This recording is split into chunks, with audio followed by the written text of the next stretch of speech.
त्या रात्री मोईउद्दीननं शहाजहानच्या 36 नातेवाईकांचं मुडदं पाडलं.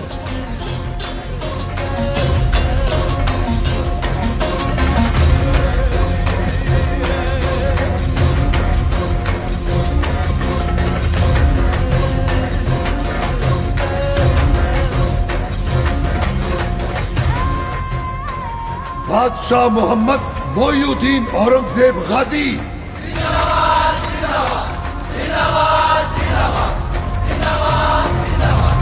एखादा माणूस क्रूर वागला तर आपण म्हणतो त्याचं काळीज उलट आहे, पण एखाद्या माणसाला काळीजच नसेल तर काय म्हणाल त्याला? औरंग्या.